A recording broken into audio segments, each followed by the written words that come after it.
My son kicked me out of the house I built with my own hands. He didn't argue.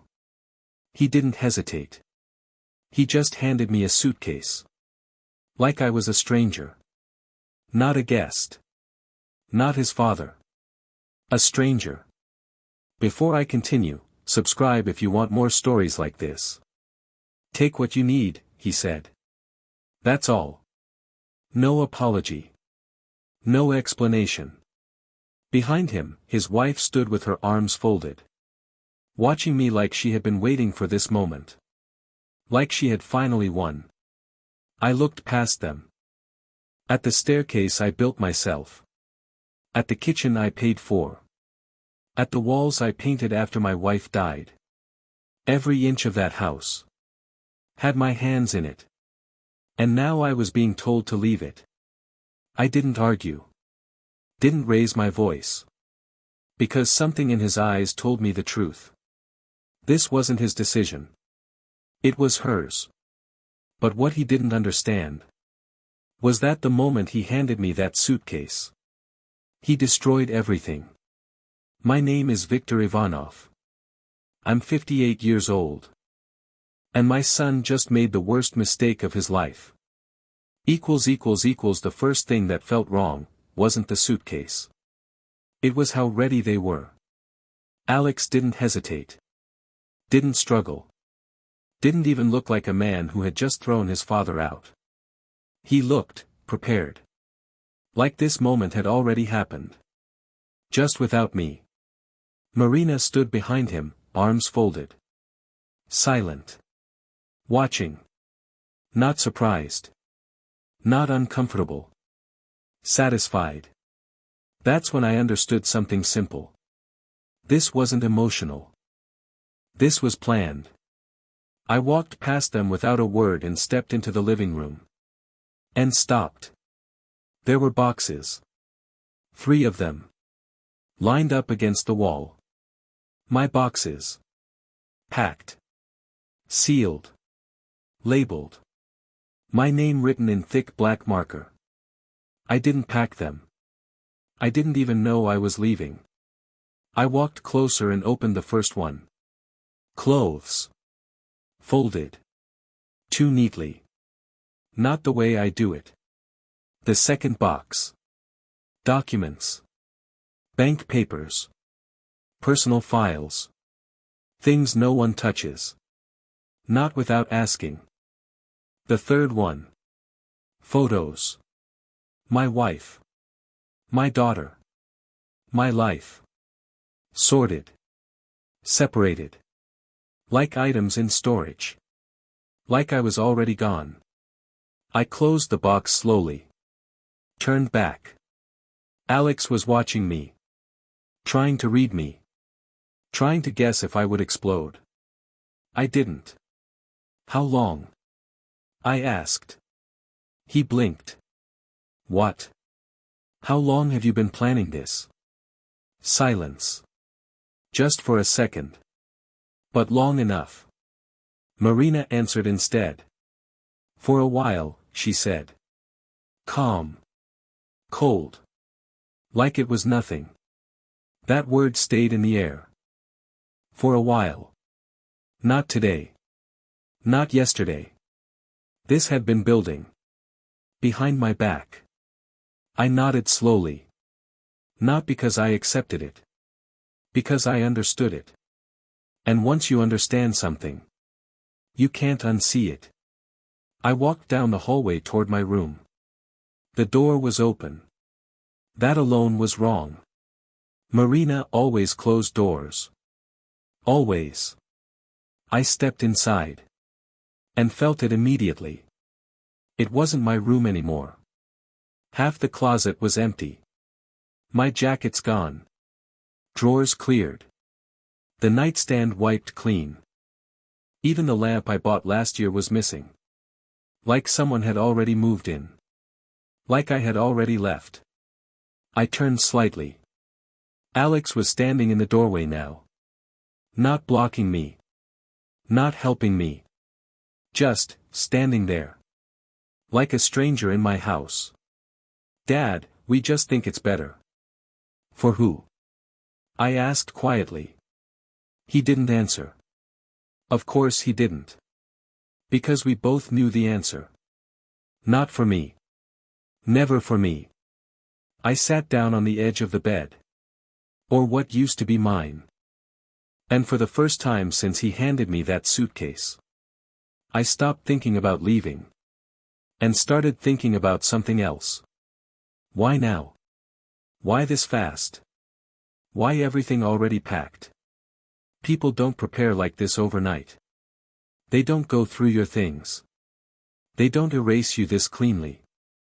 Unless they've been planning it for a long time. Or unless they need you gone. Fast. And that's when the thought hit me. Cold. Sharp. Uncomfortable. This wasn't just about space. This wasn't just about her. They weren't just pushing me out. They were making room. For something. Or someone. And they didn't want me here when it happened. I stood there for a moment longer, then walked out of the room. Not rushed. Not angry. Just thinking. Because once you notice one wrong detail, you start seeing the rest. I picked up the suitcase Alex had given me. It was already packed. Zipped. Ready. I opened it. Inside, everything was arranged too carefully. Clothes I rarely wore. Old shirts from years ago. But the things I used every day. Gone. My watch. My documents. My keys. Missing. I closed it slowly. That wasn't help. That was selection. I walked back into the living room. Marina was gone. Alex stood near the window, pretending to look outside. Where are my keys? I asked. He turned too quickly. They're probably in your things. They're not. A pause. Too long. I'll check later, he said. Later. Not now. Not even trying. I nodded. Then I noticed something else. On the table. A folder. Thin. Gray. Not mine. I stepped closer. Alex moved immediately. Too fast. I'll take that, he said. He grabbed it before I could reach it. That told me everything. Work papers, he added. I didn't answer. Because people who tell the truth don't rush. I turned away and walked toward the kitchen. And stopped again. There were 2 coffee cups on the counter. Fresh. Still warm. One had lipstick on the edge. Marina didn't wear lipstick at home. Never did. I knew that. For years. I had known that. I touched the cup. Still warm. That meant one thing. Someone had been here. Recently. And not long ago. I looked toward the hallway.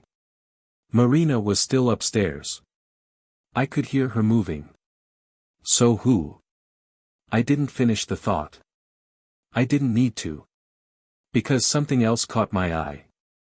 The trash bin. Half open. I stepped closer and looked inside. Receipts. Packaging. A small box. Jewelry brand. Expensive. New. Not something you buy casually. Not something you hide. Unless it wasn't meant for your wife. I straightened slowly. Everything started connecting. The suitcase. The boxes. The missing items. The tension. The speed. This wasn't just about getting me out. This was about clearing space. Cleaning the house. Removing anything inconvenient. Including me. Dad, Alex said behind me. His voice tighter now. Maybe you should start heading out. There it was again. Not a suggestion. A push. I turned and looked at him. Really looked this time. Not as my son. As a man.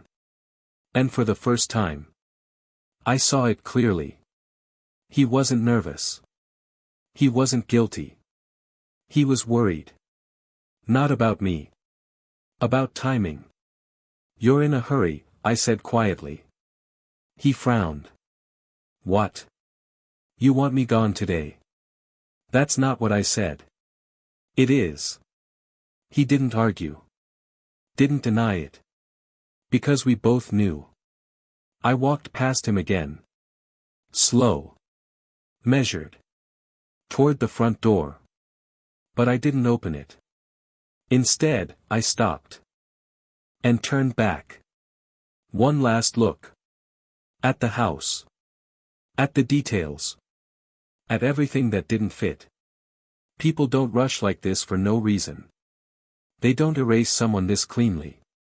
Unless they're hiding something. Or preparing for something. And whatever it was. It was already in motion. And I wasn't supposed to see it. But I had. And now. I wasn't leaving confused. I was leaving curious. Because when people are this careful, they always miss one thing. And I was going to find out what it was. I didn't leave right away.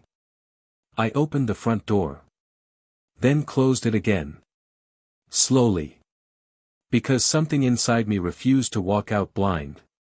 If they wanted me gone this badly, there was a reason. And I wasn't going to miss it.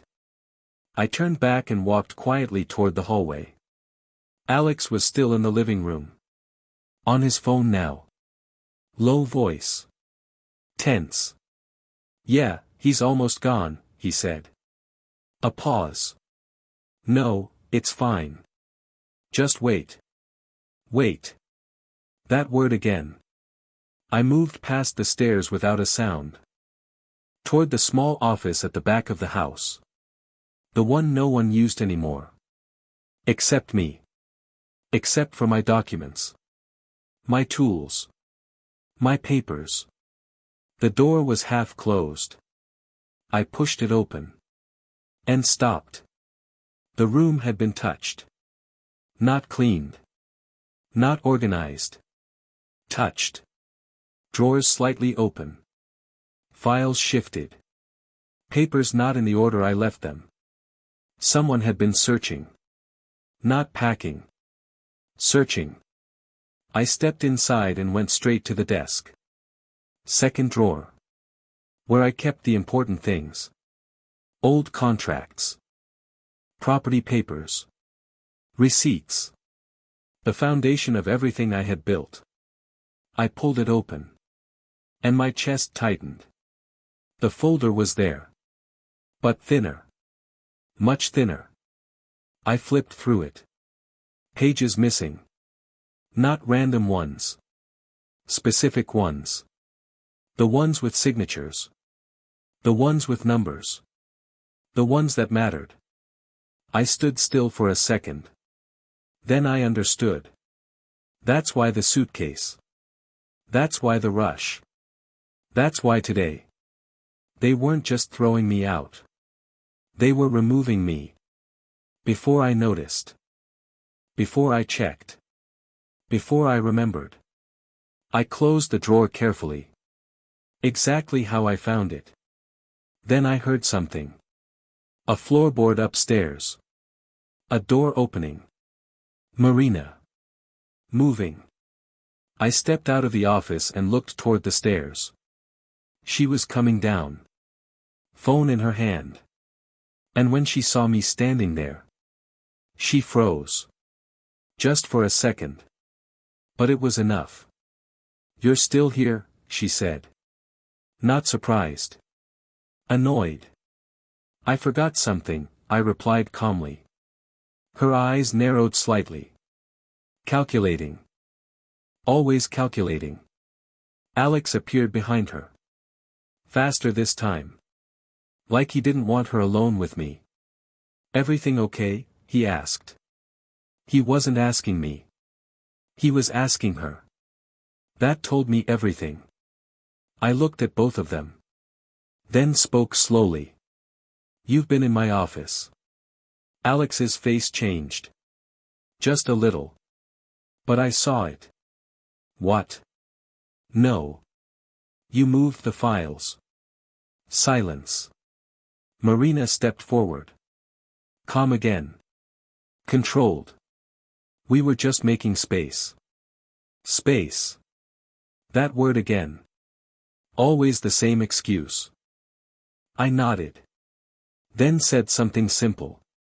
Something's missing. That's when it happened. The smallest crack. Alex looked at her. Not at me. At her. And in that 1 second, everything became clear. This wasn't his plan. He was following it. Marina didn't look at him. Didn't react. Just kept her eyes on me. Steady. Cold. What exactly do you think is missing? She asked. Careful. Too careful. I held her gaze. And for the first time, I saw it. Not irritation. Not impatience. Fear. Not of me. Of what I might already know. I took a slow breath. Then shook my head slightly. Nothing important, I said. And that was the moment they relaxed. Just a little. But enough. Enough for me to be sure. They thought I didn't see it. Didn't understand it. Didn't remember. But I did. Not everything.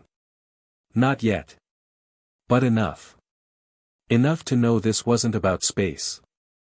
This wasn't about comfort. This wasn't about family. They weren't just pushing me out. They were trying to erase something. Something tied to me. Something they thought I wouldn't notice. But they made one mistake. They rushed. And when people rush, they leave gaps. Small ones. But enough. And now, I knew exactly where to look next. I walked out of the house with the suitcase in my hand. This time, I didn't stop. Not because I believed them. Because I understood them. There's a difference. The air outside felt colder than it should have. Or maybe it was just me. I reached the car, placed the suitcase in the trunk, and sat behind the wheel. But I didn't start the engine. Not yet. Because something was still bothering me. Not the house. Not the boxes. Not even the missing papers. Him. Alex. The way he looked at her. The way he waited for her to speak. The way he didn't defend me. Not once. I closed my eyes for a second. And a memory came back. Clear. Sharp. Uninvited. Alex at 12 years old. Standing in the yard. Holding a hammer too big for his hands. Show me again, he said. So I did. Again. And again. Until he got it right. Until he smiled. Until he said, I'll build something like this one day. I opened my eyes. And stared at the house. That house. I built it. Not just the walls. Everything. The wiring. The plumbing. The foundation. I spent nights there alone when the structure was still open to the sky. Rain coming through the beams. Cold air in my lungs. Working. Building. For him. So he would never struggle the way I did. So he would always have a place. A home. And today. He handed me a suitcase. Like I was nothing. My phone buzzed. A message. Alex. Dad, you forgot your old toolbox. I'll leave it outside. I stared at the screen. Old toolbox. Not your tools. Not your things. Old. Like something already replaced. I typed nothing. Put the phone down. Started the engine. And drove. Not far. Just around the corner. Parked where I could still see the house. Habit. Old instinct. You don't walk away from a job unfinished. You observe first. 10 minutes passed. Then 20. Then I saw it. A car pulled up. Black. Clean. Expensive. Not familiar. The engine turned off. The driver's door opened. A woman stepped out. Tall. Confident. Dressed like she belonged somewhere better than that street. She didn't hesitate. Walked straight to the front door. Like she had been there before. Like she knew exactly where she was going. The door opened before she even knocked. Marina. Of course. They spoke briefly. Then she stepped inside. No surprise. No questions. No hesitation. I felt something shift inside me. Slow. Heavy. Final. This wasn't just about me leaving. This was about replacing me. Making space. Not for comfort. For someone else. I watched the windows. Lights moving inside. Shadows. 3 of them now. Not 2. I leaned back in the seat. Hands steady. Breathing calm. Because the anger didn't come. Not yet. What came instead was something colder. Clearer. Understanding. My son didn't just choose his wife over me. That would have been simple. He chose a lie. He chose convenience. He chose whatever this was. Over his own father. And that kind of choice doesn't happen in one day. It builds. Quietly. Over time. Until one moment. When the mask drops. And you finally see the truth. I looked at the house one more time.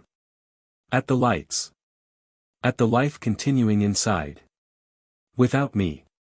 Then I said it out loud. Not loud.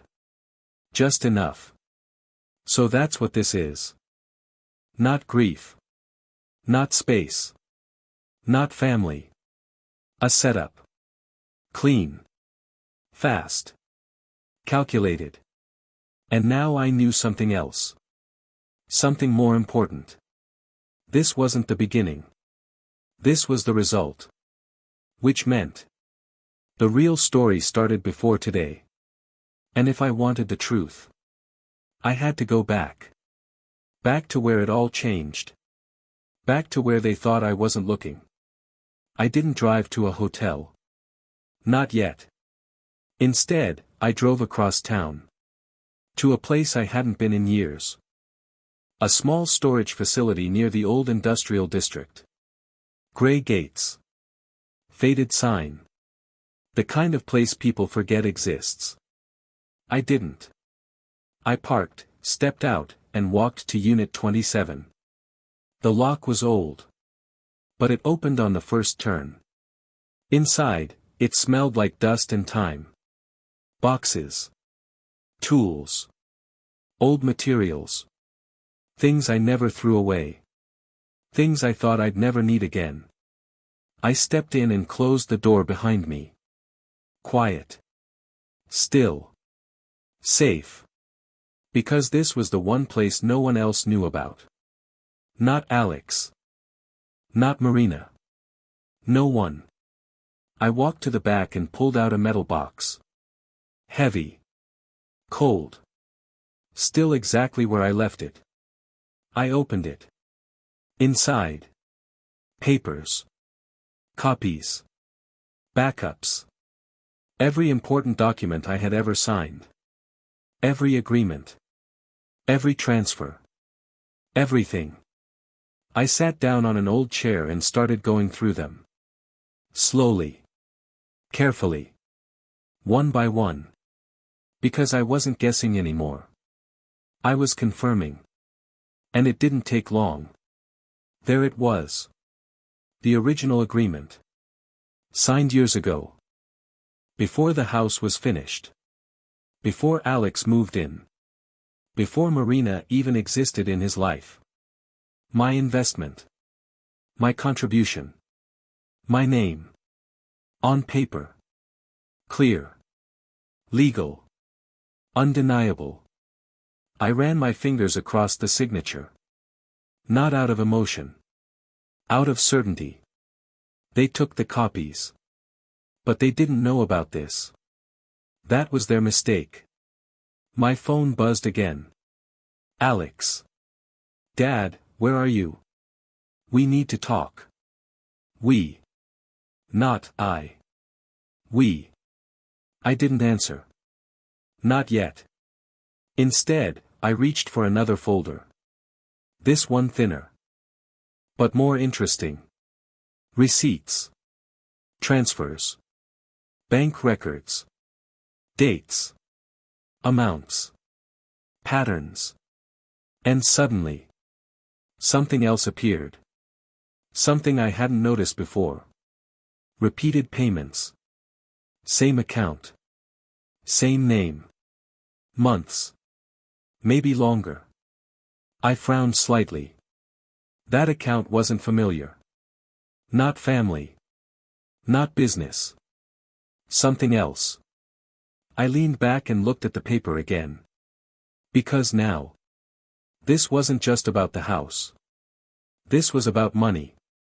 Money moving quietly. Regularly. Without explanation. I pulled out my phone. Opened my contacts. Scrolled. Stopped. There was one person who would understand this. Not emotionally. Professionally. I pressed call. Sergey, it's Victor. A pause. Then a familiar voice. Victor? Haven't heard from you in a while. I need you to look at something. What kind of something? Money, I said calmly. Money that shouldn't be moving the way it is. Silence. Then. Send it. I will. I hung up. No explanations. No drama. Just facts. That's how real problems get solved. I gathered the documents. Took photos. Clear. Sharp. Every page. Every detail. Then I put everything back exactly where it was. Closed the box. Locked it. And stood up. Because now I had something real. Not suspicion. Not feeling. Proof. And proof changes everything. My phone buzzed again. This time. Marina. That was new. Victor, we need to resolve this peacefully. Peacefully. After what they did. I almost smiled. Almost. Because now I understood the timing. They weren't confident anymore. They were adjusting. Reacting. Which meant one thing. They were starting to realize. Something had gone wrong. I stepped outside and locked the unit. The evening air felt different now. Clearer. Simpler. Because once you see the truth, everything else becomes easier. I got back into the car. Started the engine. And finally. Drove away. Not as someone who had just been thrown out. But as someone who had just found the first piece of the truth. And I knew something else now. This wasn't going to be loud. It wasn't going to be emotional. It was going to be precise. Because people like Alex and Marina don't fear anger. They don't fear shouting. They don't fear tears. They fear one thing. Control. And step by step. Quietly. I was taking it back. The next morning. I didn't go back to the house. I went somewhere else. A place where people don't argue. They verify. A law office downtown. Glass walls. Clean lines. No emotion. Exactly what I needed. Sergey was already there when I arrived. Same calm face. Same sharp eyes. He didn't ask how I was. He never did. "Show me," he said. I placed the documents on the table. The agreement. The transfers. The account records. Everything. He went through them in silence. Page by page. No reaction. But I knew that look. He was building something in his head. After a few minutes, he leaned back. "This isn't small," he said. "I know. They've been moving money for months. I know. And not just small amounts. I saw that." He tapped the paper once. "This account, it's not personal." I looked at him. "What is it?" He met my eyes. "It's hidden."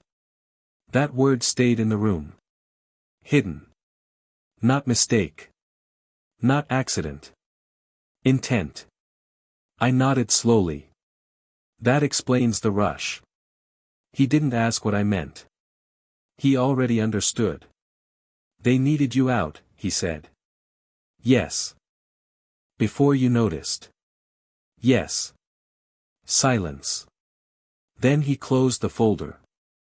"We can stop this." Not maybe. Not try. Stop. "How?" I asked. "First, we freeze everything connected to this property." He pointed at the agreement. "You still have legal standing." I nodded. "Second, we flag these transfers." He tapped the bank records. "That brings attention." "From who?"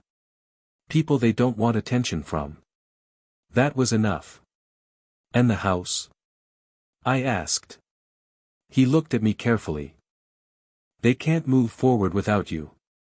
That was the first real shift. Control. Not emotion. Control. I leaned back in the chair. For the first time since yesterday. I wasn't reacting. I was deciding. "Do it," I said. Sergey nodded once. That was all. No handshake. No speech. Just action.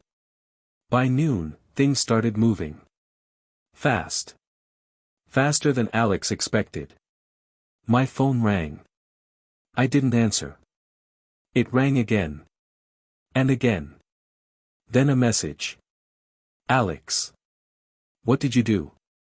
I looked at the screen. Then put the phone face down. 10 minutes later. Marina called. I let it ring. Because silence is pressure. And pressure reveals everything. An hour later, Sergey called. "It's done." "Already?" "Yes." That told me everything.